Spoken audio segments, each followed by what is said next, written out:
ہم سیاستدانوں پہ انگلیاں اٹھاتے ہیں، ان سے سوال کرتے ہیں کہ تم لوگ اپنے اختیارات کا استعمال صحیح طریقے پہ نہیں کرتے، تم لوگ عدل سے کام نہیں لیتے، تم لوگ ظلم کرتے ہو، زیادتیاں کرتے ہو، کوئی بھی چیز حق کے مطابق نہیں کرتے۔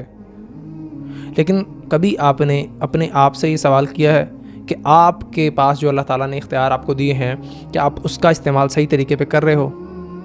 یعنی اللہ نے اختیار دیا ہے، میرے ہاتھوں کا میرے پاس پورا اختیار ہے کہ میں اس کو حرام کاموں کے لیے استعمال کرتا ہوں یا حلال کاموں کے لیے۔ میری آنکھوں پہ مجھے پورا اختیار ہے کہ میں اس کو فحاشی دیکھنے کی طرف لگاتا ہوں یا اچھی چیزوں کی دیکھنے کی طرف لگاتا ہوں۔ یعنی میرے پورے جسم پہ پورا میرا اختیار ہے۔ تو کیا میں جو اللہ نے مجھے اختیارات دیے ہیں اس کا استعمال صحیح طریقے پہ کر رہا ہوں؟ کیا ہم نے کبھی خود سے یہ سوال کیا ہے؟ ہم نے اپنے کانوں کو، اپنی آنکھوں کو کیسے استعمال کرنا ہے؟ ہمارا پورا اختیار ہے۔ اللہ تعالیٰ قرآن پاک میں سورہ بنی اسرائیل میں فرماتے ہیں کہ ہم پوچھیں گے بندوں سے کہ ہم نے ان کو کان دیے تھے، ان کو آنکھیں دی تھی، ان کو دماغ دیے تھے، کیسے استعمال کیا؟ تو پورا اختیار ہے۔ اور جو بندے صحیح طریقے پہ استعمال نہیں کرتے ان چیزوں کا، انہی کے بارے میں ہی قرآن پاک میں آتا ہے کہ یہ ہمارے جسم کے جو اعضاء ہیں، جو ہمارے ہیں، یہ قیامت والے دن ہمارے خلاف گواہی دیں گے۔ تو بندہ کہے گا تم تو میرے ہو، تم تو میرے جسم کا حصہ تھے، اب تم میرے خلاف گواہی دے رہے ہو، تو تب تو اللہ بلوائے گا نا ان سے۔ تو بھائی ہمیں بھی اختیار حاصل ہے۔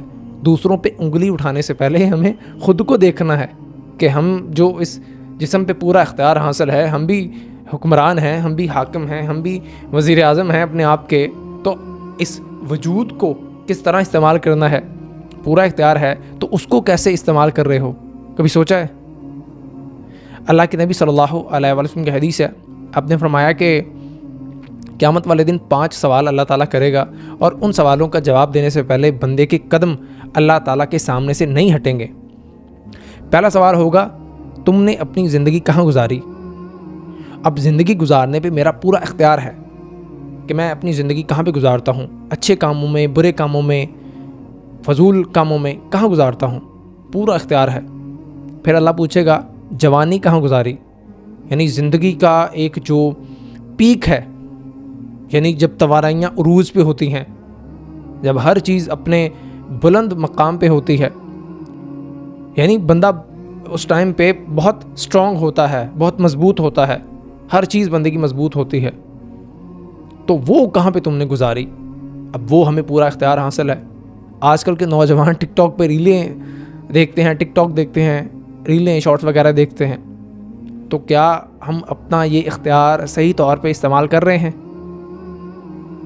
پھر اللہ پوچھے گا تیسرا سوال کہ تم نے پیسے کہاں سے کمائے، یعنی جو رزق کمایا کہاں سے کمایا؟ اب اس پہ بھی ہمیں پورا اختیار ہے، ہم حلال سے کماتے ہیں یا حرام سے کماتے ہیں، پورا اختیار ہے۔ ہمارے اپنی مرضی ہے کہ ہم یعنی غلط طریقے سے ملاوٹ کر کے، جھوٹ بول کے، فراڈ کر کے، رشوت لے کے پیسے کما رہے ہیں، یا ایمانداری کے ساتھ، انصاف کے ساتھ، آنیسٹی کے ساتھ پیسے کما رہے ہیں، پورا اختیار ہے ہمیں۔ پھر اللہ پوچھے گا تم نے پیسے کہاں پہ خرچ کیے؟ اب اس پہ بھی میرا پورا اختیار ہے کہ میں جوئے پہ لگاتا ہوں، شراب پہ لگاتا ہوں، فضول خرچیاں کر کے شیطان کا بھائی بنتا ہوں، یا میں غریبوں پہ لگاتا ہوں، اپنی بیوی بچوں پہ لگاتا ہوں، اپنے رشتہ داروں پہ لگاتا ہوں، اپنی ضروریات پوری کرتا ہوں، اللہ کی راہ میں لگاتا ہوں، اللہ کے دین کی سربلندی کے لیے لگاتا ہوں، تو میرا پورا اختیار ہے۔ پھر آخری سوال ہوگا، اللہ پوچھے گا میں نے یعنی تیرے پاس جو علم تھا اے بندے، تو نے اس پہ کہاں تک عمل کیا؟ اب جو بنیادی چیزیں ہیں ان کا علم تمام لوگوں کو ہے، یعنی مجھے اور آپ کو سب کو پتہ ہے کہ نماز فرض ہے، ماں باپ کا احترام کرنا ہے، بیوی بچوں کے حقوق پورے کرنے ہیں، کسی کے ساتھ زیادتی نہیں کرنی، ظلم نہیں کرنا، حق تلفی نہیں کرنی، پڑوسیوں کا خیال رکھنا ہے، رشتہ داروں کے ساتھ صلح رحمی کرنی ہے، اپنے پھر انٹرنلی اپنے دل میں گندگی، حسد، بغض، کینہ، نفرت، اس طرح کی جو برائیاں ہیں اس کو پلے نہیں دینا، اپنی آنکھوں میں حیا ہونی چاہیے، دل پاکیزہ ہونا چاہیے۔ تو یہ تمام چیزیں ہمیں پتہ ہے، بنیادی چیزیں ہیں، ہمارا پورا اس پہ اختیار ہے۔ تو اللہ پوچھے گا کتنا عمل کیا؟ جتنا تمہارے پاس علم تھا، تو یہ بنیادی چیزیں تو سب کو پتہ ہے، تو کتنا عمل کیا؟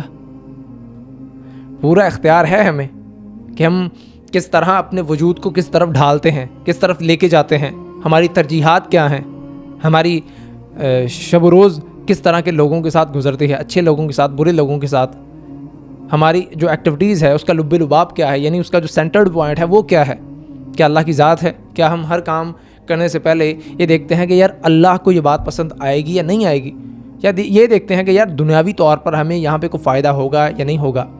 دنیاوی طور پر ہمیں فائدہ دکھتا ہے تو ہم بھاگ پڑتے ہیں اور یہ بھول جاتے ہیں کہ شاید یہ چیز اللہ تعالیٰ کو ناپسند ہو، ہمیں پرواہ ہی نہیں ہے اس کی۔ تو بھائی میرے، دوسروں پہ انگلی اٹھانے سے پہلے اپنے آپ کو ہم نے دیکھنا ہے کہ میں اپنے اختیارات کا جو استعمال ہے وہ صحیح طریقے پہ کر رہا ہوں یا نہیں۔ قیامت والے دن آپ کا پورا کنبہ اللہ کے سامنے آپ کے ساتھ کھڑا نہیں ہوگا، آپ کے کولیگ، آپ کے اہل محلہ، آپ کا کوئی بندہ آپ کے ساتھ کھڑا نہیں ہوگا، آپ کو اکیلے اللہ کے سامنے کھڑے ہونا ہوگا۔ قرآن پاک میں آتا ہے کہ کوئی جان دوسری جان کا بوجھ نہیں اٹھائے گی۔ آپ کا دوست آپ سے کہے گا نہیں کہ یار میں اب تھوڑا سا بوجھ اٹھا لیتا ہوں، نہیں، تمہیں اپنا بوجھ خود اٹھانا ہے۔ تو کوئی وزیر اعظم غلط کرتا ہے، کوئی سیاستدان غلط کرتا ہے تو اس پہ انگلی اٹھاؤ کہ اس کی پاداش میں تمہیں سزا ملے، نہیں ملے گی۔ اس نے جو غلط کام کیا اس کی سزا اس کو ملے گی، تمہیں نہیں ملے گی۔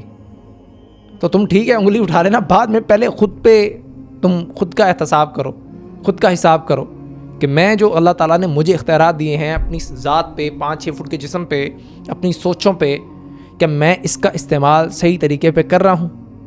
کیا میں اللہ کے نبی صلی اللہ علیہ وسلم کی تعلیمات کے اکارڈنگ اپنے جسم کو میں نے ڈھال دیا ہے، اپنی سوچوں کو، اپنی روح کو، ہر چیز کو میں نے شریعت کے انڈر کر دیا ہے؟ میں اللہ کی جو حدود ہیں، لمٹس ہیں، اس کو کراس تو نہیں کرتا؟ تو ہمیں خود سے بھائی سوال کرنا ہے۔ تو اللہ تعالیٰ سے دعا ہے کہ اللہ تعالیٰ ہمارے جو اللہ نے ہمیں اختیارات دیے ہیں اس کو صحیح طریقے پہ استعمال کرنے کی توفیق دے اور شیطان کے راستے سے بچنے کی توفیق دے۔